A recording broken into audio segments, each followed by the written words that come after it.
il aime le code. Il faut que la communication soit codée, mais de façon claire et transparente. La rigidité, c'est pas pour nous. Mon nom est Francis Parent-Valquette et vous écoutez le Sandro Show. Mais le plus important, c'est qu'il est bélier. Dans l'épisode d'hier, je t'ai parlé de ma nouvelle console de jeux vidéo 10 000 à 1 que j'ai acheté sur eBay. Je t'ai parlé des arcades. Qu'est-ce qui était une arcade ou comme les vieux de la vieille appelaient ça, une machine à boules. Et tu as peut-être remarqué que ça a coupé un peu sec parce que j'étais parti pour en parler pendant 1 heure et il était rendu tard et je voulais garder ça concis. Je me suis dit to be continued. Donc aujourd'hui, je continue là-dessus.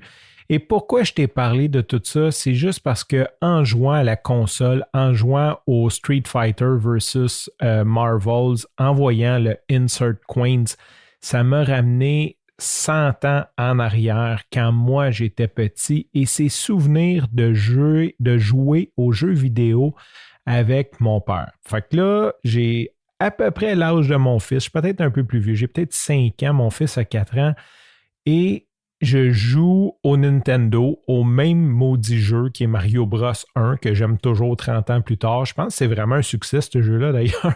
Je pense que c'est comme pas mal un des plus connus et c'est un des plus aimés, malgré l'âge. C'est surprenant parce que ce jeu-là était fait pour être sur une télé carrée. J'avais peur qu'en le mettant sur une télé 16:9, ça allait tomber comme tout flou, pas beau. Et les graphiques sont quand même beaux. Il n'est pas déformé ou à peu près pas. Petite side note là-dessus. Donc, jouer avec mon fils à la console, ça me rappelle les arcades. Ça me rappelle quand je jouais au Nintendo, le NES avec mon père. Et si tu ne te souviens pas du NES, là, il y avait même un fusil puis on tirait des canards avec comme trois blocs. Dans le fond, c'est des capteurs infrarouges, je pense, que tu mettais sur ta TV pour que le jeu puisse comprendre c'était quoi l'environnement où ce que tu tires pour qu'il puisse comprendre où tu envoyais ta cible pour savoir si tu étais capable de tirer le canard. Puis quand tu tirais le canard, il y a comme une espèce de chien de chasse qui revenait le chercher. C'était vraiment le fun comme jeu, ça d'ailleurs. Je pense qu'à un moment donné, je vais me péter un trip, m'aller d'une boutique de jeux vidéo puis me racheter un vrai NES. Petite side note, je vais essayer de me rappeler d'en parler. J'avais même le Power Glove. Ça, c'était comme le pire scam de Nintendo, ça, puis le Virtual Boy, ça a été comme vraiment 2 produits citrons qui allaient pas bien de Nintendo, mais j'en parlerai sur d'autres épisodes. Donc, ça m'a ramené à cette époque-là où ce que je jouais, où ce que, dans le fond, j'ai comme pris la place de mon père il y a 30 ans qui est passé, et maintenant, c'est moi qui joue avec mon fils, et c'est moi qui est quasiment retard entre guillemets parce que tu sais, veux pas quand t'es jeune, t'as le cerveau libre, t'as aucune préoccupation. Quand tu joues aux vidéos, t'es all in. Tu sais, c'est sûr que moi je joue all in, mais pas trop longtemps. Puis je sors un peu du champ d'intérêt assez rapidement quand je commence à avoir les yeux secs. Les machines à boules maintenant, les arcades. Il y avait une arcade au coin de Lacordaire et des Grandes Prairies. En fait, c'était pas tout à fait au coin, c'était un petit peu avant. Il y a un overpass pour faire passer le train et juste après l'overpass du côté Saint-Léonard, il y avait une petite strip de centre d'achat dont il y avait une arcade au bout. À un certain moment, d'ailleurs, je vais en parler, il y avait le Stop, une discothèque 14-18. Je pense que je vais en parler demain parce que ça va à peine que j'archive ça. Donc, il y avait une salle de jeu, une arcade. Et si tu n'as pas connu les arcades, c'était pas des endroits super fréquentables. Tu sais, il faut se rappeler, l'Internet n'existe pas.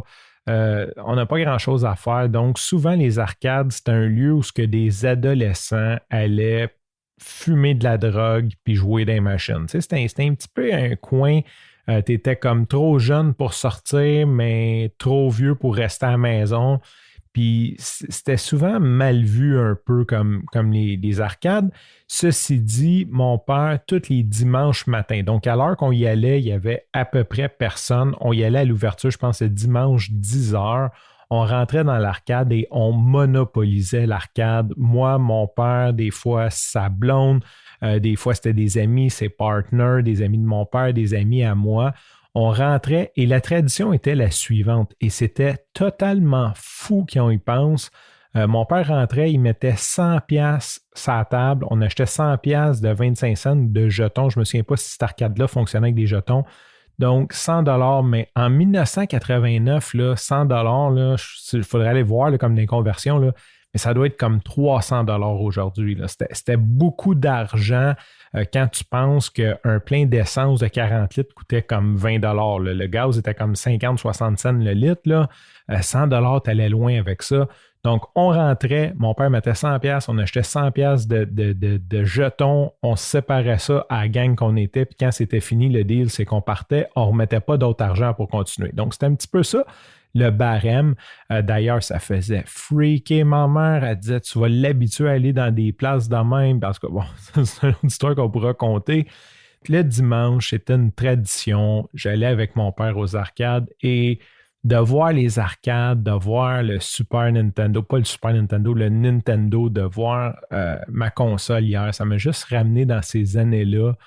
Puis je pouvais comprendre ce que mon fils vivait. Fait que c'est ce que je voulais partager aujourd'hui. Puis en même temps, il y a comme une petite partie d'histoire. Je pense que ces salles-là n'existeront plus. Ces salles de jeux-là ne doivent déjà plus exister et vont exister de moins en moins. Je sais que certains cinémas ont des arcades en dedans, comme ça, quand tu attends pour ton film, ou certains cinémas, tu as comme des espèces de package 2 films. Donc, entre les 2 films, tu peux aller jouer. C'est une façon d'aller chercher un peu plus d'argent, mais c'est sûr que comme tout le monde a des ordinateurs, des consoles, ça a peut-être un petit peu moins l'attrait que quand nous, on était jeunes. Sur ce, je te remercie pour ton écoute. Je te dis à demain et bye bye.